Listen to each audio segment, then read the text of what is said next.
Welcome to Local Edition. My name is Brad Pomerance. In our Sacramento Bureau today, we are joined by Senator George Runner. He is a member of the Board of Equalization. And sir, the board was in the news a lot lately. Usually the BOE is a little sleepy, but you had a lot of press. A few issues going. A few issues going. And I want to speak with you about, we'll call it the gas tax, which actually is not a sales tax, but an excise tax? Yeah, it's a kind of a combination of such, which is why we end up dealing with it. It was done about, 6 years ago, when the legislature and the governor at that point, Schwarzenegger, basically took money from transportation projects and used it to help balance the budget. And so then they created what was called this swap, this gas tax swap. And they created this deal to somehow cover up what was done. And rather than just fix it the following year or even the last couple of years, we still do it. So our job is very simple. At the BOE. At the BOE. Our job at the Board of Equalization is to each year review the level of taxation on gas to ensure that people are not overpaying or underpaying the tax. And how do you determine Well, in the past, when you drive up to a pump, you knew you had an excise tax, which is a fixed amount per gallon, and there was a sales tax. And so whatever the price was, then the sales tax would go up or down depending on the value. And that's how people would pay their tax. Now they've combined it, the legislature combined it all, and now it takes us to take a review of what gas prices were in the past and what we think they're going to be in the future. Make projections. In order then to establish then the right amount of tax. And how do you determine the right amount of tax? Is there a sweet spot? It's a tax that basically says the tax should not be any more than the level of tax would have been under the old plan. Oh my. So that's where it gets really complicated. We wish it would just get undone altogether, go back to something much more transparent. So our job is not to worry about how much money goes to transportation. And that's a key point. It is. Because there was a lot of concern when the BOE was voting this time around that if you lowered the amount of tax, it would negatively impact transportation funding, which we know has been negatively impacted. But that's not our job. Our job is to ensure taxpayers, not transportation funding. It's a fascinating distinction, and one I think really wasn't well flushed out in the media. I felt as if the media really focused, and I'm part of it, but they focused on this issue that it's a loss. The punchline is, what was the vote? Well, the punchline was a 3-2 vote. And to lower the tax, because again, what the reality was, what we've had is we had people overpaying tax. And because the gas prices went down faster than we had anticipated last year, so people were actually overpaying, and so now we have to make an adjustment to correct that in the past, and also then to look forward in where we think it's going to be. So the reality is, in reality, state and local transportation were collecting more money than they should have.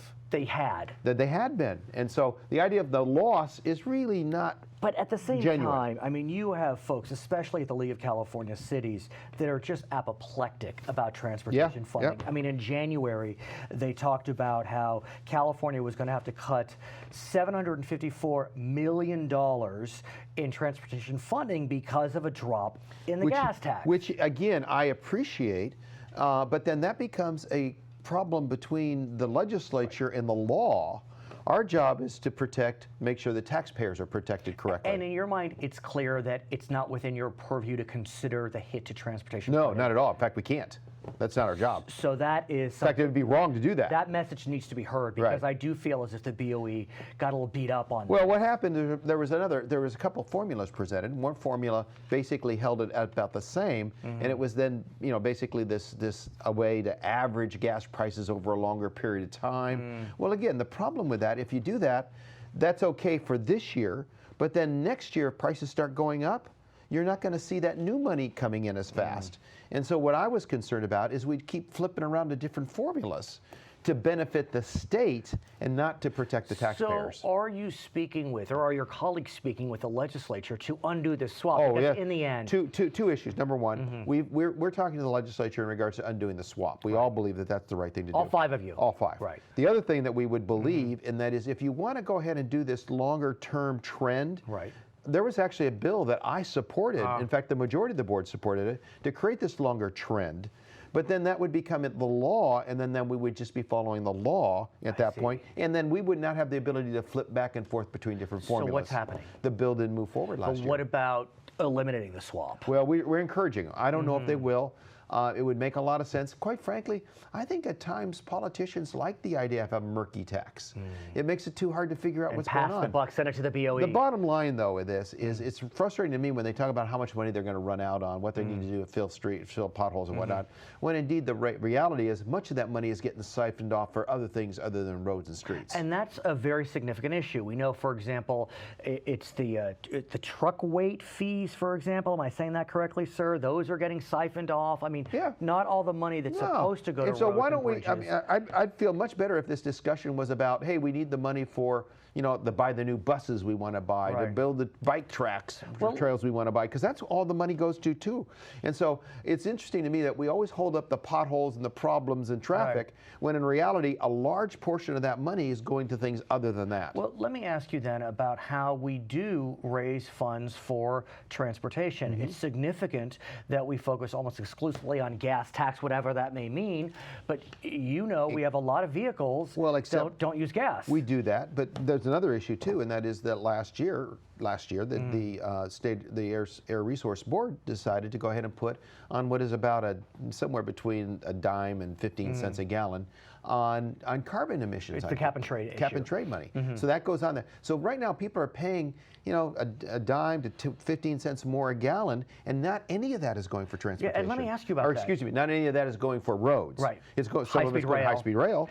So is there a move to try to have some of that cap and trade money assigned to roads? I've written letters and asked the legislature to consider that as a way to do that. The problem is that there are folks who want to try to conform people's behavior, and so they'd rather have that money go into trains and other transportation. But the governor has, he's a fan of high-speed rail. Right.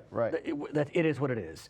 And I believe, is it 25% of cap and trade goes to high-speed rail? A third, 25 or a third, something like that. What about the other? Well, the other thing goes to other kinds of projects. Is it all accounted for? It's all, yes, and it's all supposed to go to things that are primarily bringing down carbon emissions. Right. So but couldn't one argue, sir, I don't mean to cut you off, that if you improve your roads, you're bringing down carbon emission, you're not wasting as much. If you believe the car is actually a contributor, then obviously cars that are in traffic jams create it. Or cars that are on roads that do not conform to modern standards because it causes wear and tear. And no, absolutely. There is, to me, before anybody talks about more money in terms of a new tax or how to tax differently, to me, that's a chunk of money that ought to be talked about.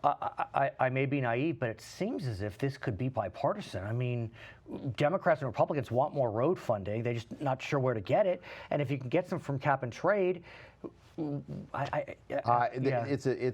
a conflict that doesn't seem to be letting up on that issue. The other question becomes, though, as I had hinted, there are many vehicles that don't pay gas tax because they don't use gas. And as a result of that, there's different ideas that are being looked at out there. The idea of paying a tax by miles. Right. There's this pilot program. And there's a pilot program going on right now. What do you think about that? This VMT pilot program. I don't know how it actually would work. I mean, you want me to self-report my miles?